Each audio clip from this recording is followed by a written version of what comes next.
ప్రస్తుత పరిస్థితుల్లో ఆడపిల్లల స్థితిగతులు ఎలా ఉన్నాయో మీకు తెలియంది కాదు.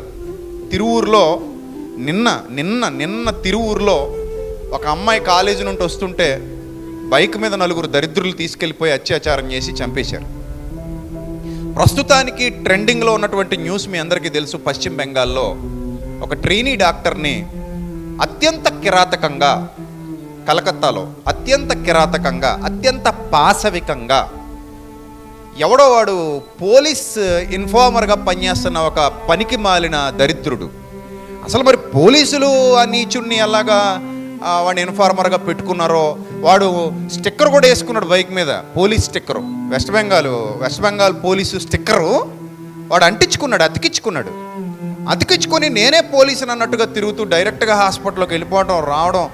ఆ అర్ధరాత్రి వేళ మరి ఆ అమ్మాయిని ఎంత పాశవికంగా, ఎంత కిరాతకంగా చెరిచి చంపేశారో మనకు తెలియంది కాదు. వాళ్ళ అమ్మ వచ్చి ఏడుస్తుంది.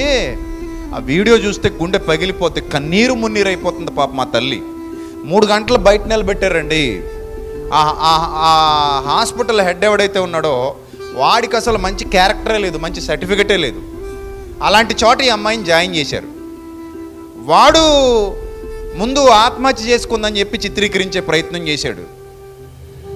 ఆత్మహత్యను చిత్రీకరించే ప్రయత్నం చేసి తర్వాత ఈ విషయం వచ్చేసరికి మెల్లిగా రిజైన్ చేసి వెళ్ళిపోయాడు. మళ్ళీ ఇప్పుడు ఆయన ఏదో గౌరవప్రదమైన పదవిలో, హోదాలో వెంటనే నిలబెట్టేశారు. అక్కడ ఉన్నటువంటి ఫుటేజెస్ అన్నీ కూడా నాశనం చేయడానికి అసలు జనాలే కోపగించి వచ్చేసి ఆ హాస్పిటల్ మీద పడిపోయారు. ఆ జనాలు వచ్చి మొత్తం అంతా నాశనం చేశారట. జనాలు ఆధారాలు నాశనం చేస్తారా, ఉంచుతారా ఒకవేళ ఆవేశం వస్తే అంటే వీళ్ళే గూండాలు పెట్టించుకుని వచ్చి ఆ ఆధారాలన్నీ పాడు చేసేసారు. ఒక్కడనే తీసుకెళ్ళి అరెస్ట్ చేశారు. ఆ పోలీస్ ఇన్ఫార్మర్ అన్నవాడిని ఒక్కడనే అరెస్ట్ చేశారు. కానీ పోస్ట్ మార్టం రిపోర్ట్ ఏం చెప్తుందంటే దాదాపు 139 ml అనుకుంటా, 139 ml ఇంకా తక్కువ ఆ అమ్మాయి శరీరంలో స్పెర్మ్ కనుగొన్నాం. ఒక్కడిది కాదు ఇది, ఇంకా చాలామంది అమ్మాయిని పాడు చేశారు, చాలామంది అమ్మాయిని ఇబ్బంది పెట్టారు, చాలామంది అమ్మాయిని చిత్రవద చేసి చంపేశారు. అంటే చూడండి, సమాజంలో మనం ఆడపిల్లని కన్నాం, ఆడపిల్లని చక్కగా అలంకరించుకున్నాం, ఆడపిల్లనే బంగారం అనుకుంటున్నాం, మనం ఫంక్షన్లు చేస్తున్నాం, హ్యాపీగా సమాజానికి చూపించుకుంటున్నాం, ఫేస్బుక్లో ఫోటోలు పెట్టుకుంటున్నాం, ఫ్రెండ్స్ అందరికీ ఆల్బమ్లు చూపించుకుంటున్నాం. సరిపోదు.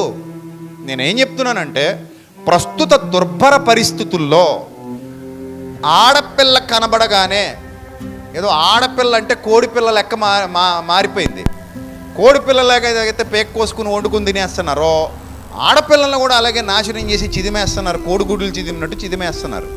ఇలాంటి దుర్భర పరిస్థితులు సమాజంలో కనబడుతున్నాయి. మనం కాలేజీకి పంపిస్తున్నాం కదా, స్కూల్కి పంపిస్తున్నాం కదా, అంతా హ్యాపీ, స్కూల్కి వెళ్ళి వచ్చేస్తుంది హ్యాపీగా. స్కూల్కి వెళ్తున్నప్పుడు బస్సు డ్రైవర్ ఎలాంటి వాడో మనం జాగ్రత్తగా చూసుకోవాల్సి వస్తుంది.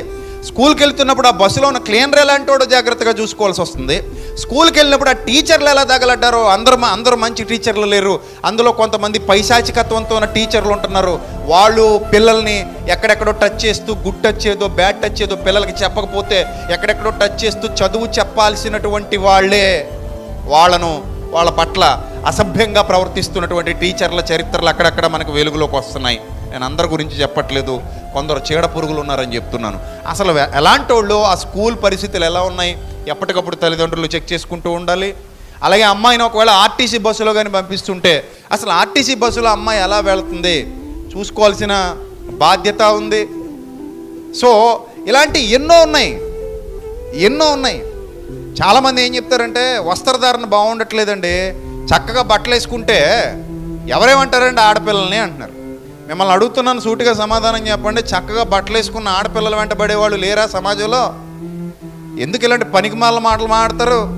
సరే, చక్కగా బట్టలు వేసుకోలేదు, చిరిగిపోయిన జీన్ ప్యాంట్లు, చిరిగిపోయిన మిడ్డీలు, చిరిగిపోయిన జాకెట్లు లేదా టైట్ ఫిట్ బట్టలు వేసుకుని తిరుగుతున్నారు అనుకుందాం. ఒకవేళ అలా తిరిగితే వీళ్ళ కామం కళ్ళు మూసిపోతారా వీళ్ళు? సరే, వాళ్ళని వదిలేస్తే మరి పసిపిల్లలు ఏం బట్టలు వేసుకున్నారని వాళ్ళ మీద పడ్డారు వీళ్ళు, ఈ కామందులు, ఈ కుక్కలు. మీరు ఆలోచించండి, పసిపిల్లలు ఏం బట్టలు వేసుకున్నారని, ఎలాంటి బట్టలు వేసుకుని వాళ్ళని ఆకర్షించారని, వాళ్ళని రెచ్చగొట్టారని వాళ్ళ మీద పడ్డారు. సమాజంలో పోర్ణ సంస్కృతి పెరిగిపోయిన తర్వాత ప్రతి పనికి మాలిన వెధవ ఫోన్లో కూడా ఇలాంటి చెత్తంతా పెట్టుకొని రోజు అవి చూస్తూ కళ్ళ ముందు కనబడిన ప్రతి ఆడబిడ్డ మీద పడిపోవటానికి ఇలాంటి దరిద్రపు విధానాలు కారణం కాదా? ఆలోచించాలి. ఏవి ఎలాంటి చట్టాలు చేశారు? నిర్భయ ఘటన దగ్గర నుంచి ఈ రేపులు ఏమైనా మనకు కొత్తగా జరుగుతున్నాయా? వందల రేపులు రోజుకొకటి ప్రతిరోజు మీడియాలో ఏదో ఒకటి చూపిస్తానే ఉన్నారు. మీడియా కూడా ఆ విషయం వచ్చినప్పుడు దాని గురించి చక్కగా హైలైట్ చేసి ఇలా జరిగింది అలా జరిగిందని వాళ్ళంతా చూపించేసి తర్వాత మర్చిపోతారు, ఇంక దాని గురించి పట్టించుకోరు. అంతే. కొన్ని రోజులు ధర్నా చేస్తారు, కొన్నేమో బయటకు వస్తాయి, కొన్నేమో బయటికి రావు. ఇప్పుడు ధర్నా చేయాలన్నా కూడా మీడియాలో బాగా ఫోకస్ అవ్వాలి, బాగా ఫోకస్ అయితే తప్ప ఎవడో పట్టించుకోడు. అది కూడా జాతిని బట్టి, కులాన్ని బట్టి, మతాన్ని బట్టి వివక్ష కనబడుతుంది సమాజంలో. ఇలాంటి పరిస్థితుల్లో మన ఆడపిల్లలు పెరుగుతున్నారు. రోజుకి ఈ ఓటీటీ సంస్కృతి పెరిగిన తర్వాత ఓటీటీల్లో అడ్డు అదుపు లేకుండా విచ్చలవిడితనంతో, జుగుప్సాకరమైన మాటలతో, బూతు మాటలతో, అశ్లీల దృశ్యాలతో వస్తున్నటువంటి వీడియోల సంస్కృతి బాగా పెరిగిపోయిన తర్వాత వాటిని చూసి చిన్నపిల్లలు అలాగే తగలడుతున్నారు, పెద్దోళ్ళు అలాగే తగలడుతున్నారు. దీని మీద కంట్రోల్ లేదు, కంట్రోల్ చేసే ప్రభుత్వాలు లేవు. ఇది ప్రస్తుత పరిస్థితి. అవునా కాదా? నేను చెప్పేవి నిజాలా కాదా? మీరు మనసు పెట్టి ఆలోచన చేయండి. ప్రతోడు ఇలాగే తగలడుతున్నాడు కదా. ఇప్పుడు మన ఆడపిల్లలను సమాజంలోకి పంపించాలి. హాస్టల్ వేద్దామంటే వార్డెన్ ఎలా తగలడతాడో తెలియదు. హాస్టల్ వేస్తే అక్కడ ఉన్న పనులు ఎలా ఉంటారో తెలియదు, ఎవరితో లాలూచి అయిపోతారో తెలియదు. ఎన్ని కేసులు ఇప్పటికీ దిక్కు దివానం లేకుండా మగ్గుతున్నాయి కోర్టుల్లో. ఎన్ని కేసులు పోలీస్ స్టేషన్ వరకు వెళ్ళి అక్కడే లాలూచి అయిపోయి డబ్బులు పడేసి వెనక పంపించేసినవి ఉన్నాయి. ఎన్ని కేసులు పెద్దోళ్ళు, రాజకీయ నాయకులు బిడ్డలు, డబ్బులున్నోళ్ళ బిడ్డలు కామప్ చేసేసి వేరే వాడిని కోర్టుకి పంపించేసి కేసులు ఇరికించేసి బయటికి తీసుకొచ్చినటువంటి సందర్భాలు ఉన్నాయి. ఇలాంటి దుర్భర పరిస్థితుల్లో మనం ఆడపిల్లల్ని కని పెంచుతున్నాం. కాబట్టి శరీరానికి అన్నం పెడితే సరిపోదు, మరి ఎక్కువ దేనికి పెట్టాలంటే ఇదిగో ఇక్కడ ఉండాలి ఎక్కువ అన్నం. ఏ అన్నం ఉండాలి? జ్ఞానం అనే అన్నం ఉండాలి ఈ తలకాయలో. ఏముండాలి? జ్ఞానం అనే అన్నం ఉండాలి ఈ తలకాయలో. ఏ జ్ఞానం ఉండాలి? ఓన్లీ పుస్తకాలు చదువుకుంటే హోంవర్క్ చేసావా లేదా, పుస్తకాలు రాసావా లేదా, క్లాసు వర్క్ రాసావా లేదా, సరిగ్గా చదివి ర్యాంక్ తెచ్చేసుకో. ర్యాంక్ వస్తే తప్ప మీ అమ్మకే నాకు బతుకుండదు, లేకపోతే చచ్చిపోతాం, మాకు ఊపిరి ఆడదు అని ర్యాంకుల కోసం పిల్లల్ని రెచ్చగొట్టి పంపించేయడం కాదు. వాళ్ళకి ర్యాంక్ వచ్చిందట, వీళ్ళకి ర్యాంక్ వచ్చిందట, నీకు ర్యాంక్ రాలేదు, వాళ్ళకి ర్యాంక్ రాలేదు, నువ్వు ర్యాంక్ వస్తేనే నా బిడ్డవి, ర్యాంక్ రాకపోతే నువ్వు నా బిడ్డవి కాదు అన్నట్టు అంత ఫీజు కట్టాను, ఎంత ఫీజు కట్టాను. ఇది కాదు ఇంపార్టెంట్. మీరు అందరు ర్యాంకులు తెచ్చుకున్న వాళ్ళనేటి మీరు బతుకుతున్నారా లేదా? మరి ఎన్ని ర్యాంకులు వచ్చేసింది మనకి? ర్యాంకులు కాదు బతకడానికి కావాల్సింది. సో ముఖ్యంగా మనం గమనించాల్సినటువంటి పాయింట్ ఏంటంటే ఈ బిడ్డల హృదయాలలో జ్ఞానాన్ని నాటాలి. ఏ జ్ఞానాన్ని నాటాలి? గుడ్ టచ్ అంటే ఏంటి, బ్యాడ్ టచ్ అంటే ఏంటి? మన చుట్టూతో ఉన్న వాతావరణంలో మామయ్యలు, చిన్నాన్నలు, బాబాయిలు, పనికి మాలిన ఎటకారాలు ఆడే సంస్కృతి కూడా ఉంటుంది మనకి. ఏదో మా మరదల పిల్లంటే ఒకడు వస్తాడు, లేకపోతే మా మేనగోళ్ళని ఇంకోటి వస్తాడు, ఇంకోటి వస్తాడు. వాళ్ళు నోటుకు వచ్చినట్టు ఎటకారాలు ఆడుతుంటారు, ఇష్టం వచ్చినట్టుగా ప్రవర్తిస్తుంటారు. అలాంటి పైశాచికపు ధోరణి కలిగిన వాళ్ళు కూడా ఉంటారు. నిన్ను ఎవరు ఎక్కడ ముట్టుకుంటున్నారో జాగ్రత్త. అలాంటివి ఏమైనా జరిగితే వచ్చి నాకు వెంటనే చెప్పు. సో పిల్లలకి మనం అవేర్నెస్ తీసుకురావాలి చిన్నతనం నుంచి కూడా. ఎవరైనా నిన్ను ఇబ్బంది పెడుతున్నా, ఎవరైనా నీ వెంటబడుతున్నా, ఎవరైనా నిన్ను ఏడిపిస్తున్నా, ఎవరైనా నేను బాధ పెడుతున్నా తీసుకురా. ఇప్పుడు బంధువులు, మిత్రులు అనగానే కొన్ని మనం దాచేసుకుంటాం. పెళ్ళి అవ్వాల్సిన పిల్ల కదండి, ఎందుకులేండి అని. దాచుకోకూడదు, తొక్క తీసేయాలి. అలాంటి పిచ్చి అసలు ఎవడనే ఇస్తే దాచుకునే పని లేదు. ఇది యూనివర్సల్ ప్లాట్ఫామ్, ఇది అస్సలు దాచుకోక్కర్లా. అలాగే మన సహకారం ఫంక్షన్కి వస్తే భోంచేసి కానుకిచ్చి అక్షంతలేసి వెళ్ళిపోవటం కాదు. ఒక యూనిటీ. కుటుంబం అంటే ఒక యూనిటీ, బంధువులు అంటే ఒక యూనిటీ. ఏదైనా కష్టం వచ్చిందా, ఏదైనా శ్రమ వచ్చిందా, మొత్తం అందరు బంధువులు వచ్చి నిలబడాలి. అది రక్తం అంటే. ఫంక్షన్కి వచ్చాం, భోజనం చేసాం, వెళ్ళిపోయాం. ఈ నాకంటే మంచిగా పెట్టాడులే భోజనాలు, ఈ నాకంటే ఎక్కువ పెట్టేసాడురా బాబు భోజనాలు. ఈ దరిద్ర కొట్టి కంపారిజన్లు కాదు. ఈడే ఎలా చేశాడంటే ఫంక్షన్ నేను ఇంకా బాగా చేయాలి, ఇది కాదు.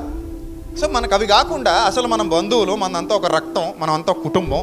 కష్టం వస్తే మనందరూ వచ్చి నిలబడాలి అనే భావజాలం ఎప్పుడైతే వస్తుందో అప్పుడు ఆ కుటుంబానికి ఒక ధైర్యం వస్తుంది. ఒక్కడే తండ్రి పోరాడాలంటే పోరాడలేడు. కాబట్టి పిల్లలకు కూడా జ్ఞానం నేర్పిస్తూ చిన్నతనం నుంచి ఎప్పుడైతే వయసు వచ్చిందో వయసు వచ్చిన దగ్గర నుంచి వాళ్ళకి అర్థమయ్యేలా జ్ఞానం నేర్పిస్తూ వాళ్ళ హృదయంలో సత్యం అనే విత్తనాలు విత్తుతూ సత్యాన్ని అర్థమయ్యేలా తెలియజేస్తూ తల్లి ప్రేమ ఎలా ఉంటుంది, తండ్రి ప్రేమ ఎలా ఉంటుంది, బయట ఉన్నటువంటి రోమియోలు రోగులు ఎలా మిమ్మల్ని బయటికి తీసుకెళ్ళిపోయి ఏం చేస్తారు. మొన్ననే ఒక కథ విన్నాం. ఒక అమ్మాయికి మాయ మాటలు చెప్పి వాట్సాప్లో ఆ విధంగా ఈ విధంగా చిన్నపిల్లలకు ఫోన్లు ఇచ్చేస్తున్నాం కదా. ఇప్పుడు ఈ వయసులో ఫోన్ అవసరం లేదు యాక్చువల్లీ, కానీ మనం ఇచ్చేస్తాం. నీకు ఫోన్ అవసరమా, నీకు ఉందా ఫోను, మంచి పిల్లవి. సో చాలామందికి ఫోన్లు ఇచ్చేస్తాం మనం. ఫోన్ ఇచ్చేసేసి ఉండాలండి స్కూల్కి, వీళ్ళకో ఫోన్ ఉండాలి, పర్సనల్ నెంబర్ ఉండాలి వీళ్ళకి కూడా. పర్సనల్ నెంబర్లు పర్సనల్ ఫోన్లు ఇటు 7వ తరగతి నుంచి ఫోన్, 5వ తరగతి నుంచి ఏం చేసుకుంటారు వీళ్ళు ఫోన్ పట్టుకు? మీరు చెప్పండి. చదువుకుంటారట, ఏం చదువుకుంటారు అందులో? చదువుకునేది ఏముండదు, ఏడిసేది ఉండదు అందులో. చదువుకునేది ఒకవేళ పావలా ఉన్నా నాశనం అయిపోయింది, 10,000 ఉంటుంది. సో కాబట్టి ఫోన్లు ఇచ్చేస్తుంటాం. ఆ ఫోన్లో ఒక పిల్ల ఈ చాటింగ్లు అవి చేసి వాట్సాప్లో ఆ చాటింగ్లు ఈ చాటింగ్లు ఒకడు బాగా అమ్మాయిని మోటివేట్ చేసేసి తీసిపోయాడు దరిద్రుడు. ఈ అమ్మాయికి చెప్పాడు ఇంట్లోనే బంగారం కూడా తెచ్చేయని. మొత్తం మీద ఆ బంగారం వాళ్ళ అమ్మ నాన్న చూడకుండా బ్యాగ్లో పెట్టుకుని సర్దుకుని వెళ్ళిపోయింది. సర్దుకొని వెళ్ళిపోతే ఏమైంది, ఇప్పటికీ దొరకలేదు ఆ పిల్ల. పిచ్చోళ్ళ తిరుగుతున్నారు వాళ్ళ అమ్మ నాన్న, ఎప్పుడు దొరకలేదు. దొరుకుద్దన్న నమ్మకం కూడా లేదు. ఎందుకంటే చాలా జరుగుతున్నాయి. నాకు ఒకరోజు ఒక షిప్లో జరుగుతున్న విషయాలు చెప్పాడు. ఒక సముద్రం మీదకి వెళ్ళినప్పుడు ఆ షిప్లో ఉన్న అతను చెప్తున్నాడు, సార్ షిప్లో అమ్మాయిలు వస్తుంటారు, ఈ ఆఫ్రికా వాళ్ళు వీళ్ళందరూ షిప్పుల మీద తిరుగుతుంటారు, నెలల తరబడి ఉండిపోతారట వాళ్ళు. వీళ్ళకి ఇలా కిడ్నాప్ చేసిన అమ్మాయిలు తీసుకెళ్ళి వాళ్ళకి అప్పగించేస్తారు షిప్పుల్లో. సముద్రం మీద గోల ఎవరికైనా పడితే ఎక్కడో ఉంటుంది ఓడ. ఆ ఓడలో పెట్టి వాళ్ళు ఇష్టం వచ్చినట్టుగా అమ్మాయిని పాడు చేసి ఒకవేళ వాళ్ళకి అనుకూలంగా లేకపోతే చంపేసి శవాన్ని చేపలకి వేస్తారు. అలాంటి ఎన్నో దుర్ఘటనలు ఈ సమాజంలో మనం చూస్తున్నాం. రోజు రోజుకి కిడ్నాప్ అయిపోతున్న ఆడపిల్లల సంఖ్య కూడా రోజు రోజుకి పెరిగిపోతుంది. ఎంతమంది ఆడపిల్లలు కిడ్నాప్ అయిపోతున్నారో, వాళ్ళు మళ్ళీ దొరకట్లేదు, మిస్సింగ్ కేసులు. సో ఇలాంటి పరిస్థితుల్లో మన ఆడపిల్లలను పెంచుతున్నాం కాబట్టి ఒక్క ఆడపిల్ల ఉన్నా సరే, 2 ఆడపిల్లలు ఉన్నా సరే మనం చాలా జాగ్రత్తగా వాళ్ళని చూసుకోవాలి. వాళ్ళకి ఎక్కువగా జ్ఞానాన్ని నేర్పించాలి. మొన్న ఎవరో అంటున్నారు, మా అమ్మాయి కరాటే నేర్పిద్దాం అనుకుంటున్నానండి. నేర్పించే తప్పే ఉంది? ఆడపిల్లలు కరాటే నేర్చుకోకూడదండి? ఆడపిల్లల కరాటే ఏంటి? బుద్ధి జ్ఞానం లేదా? వంట చేసుకో లోపలికి వెళ్ళి, ఏం తప్పు లేదు. ఇది వరకైతే వంట చేసుకో, పరిస్థితులు బాగున్నాయి కాబట్టి. ఇప్పుడు పరిస్థితులు బాగలేదు కాబట్టి నేర్పించి కరాటే. ఎవడన్నా వస్తే ఎక్కడ తన్నాలో అక్కడ దన్నేదో దరిద్ర వదిలిపోద్ది. మరి అంతే కదా, తప్పేమీ లేదు. అదేం పాపమేమీ కాదు, ఉంటుంది ఆ విద్య అలవాటైతే ఏముంది. సో ప్రతిదాన్ని భూతత్వంలో చూసి ఆడపిల్లలకి అది ఎందుకండి, ఆడపిల్లలకి ఇది ఎందుకండి, ఆడపిల్లలు అలా ఉండాలి, ఆడపిల్లలు ఎలా ఉండాలి, ఇలా చేసే సమాజాన్ని మొత్తానికి తగలేసేసాం. దేవుడు అంటాడు, స్త్రీ అని పురుషుడని ఏ భేదం లేదు, అందరూ సమానమే నా పిల్లలు అంటాడు ఆయన. నా పిల్లలు అందరూ సమానమే. సో కాబట్టి పరిస్థితులు ఎలాంటి దుర్భర పరిస్థితులు, కుక్కల మాదిరిగా పెరిగిపోయినటువంటి దుర్భర పరిస్థితులు ఉన్నాయి కాబట్టి ముందు బిడ్డలకు జ్ఞానం నేర్పించాలి. వాళ్ళకి ఏది సత్యం, ఏది అసత్యం, ఏది మంచి, ఏది చెడు, ఎక్కడ ఎలా ప్రవర్తించాలి, ఎవరిని ఎలా అర్థం చేసుకోవాలి, మానసిక పరిపక్వత ఎలా రావాలి, మానసికంగా ఎలా ఎదగాలి, దేవుళ్ళు ఎలా ఎదగాలి, సత్యాన్ని ఎలా అర్థం చేసుకోవాలి, సత్యాన్ని ఎలా నేర్చుకోవాలి, భక్తి జీవితం ఎలా ఉండాలి, ఇవన్నీ కూడా పిల్లలకు మనం నేర్పించినప్పుడు రేపు పొద్దున వాళ్ళు తొట్టిల్లిపోకుండా ఉంటారు. ఎవడబడితే వాడిని నమ్మి మోసపోకుండా ఉంటారు. ఎలా పడితే అలా వెళ్ళిపోకుండా ఉంటారు.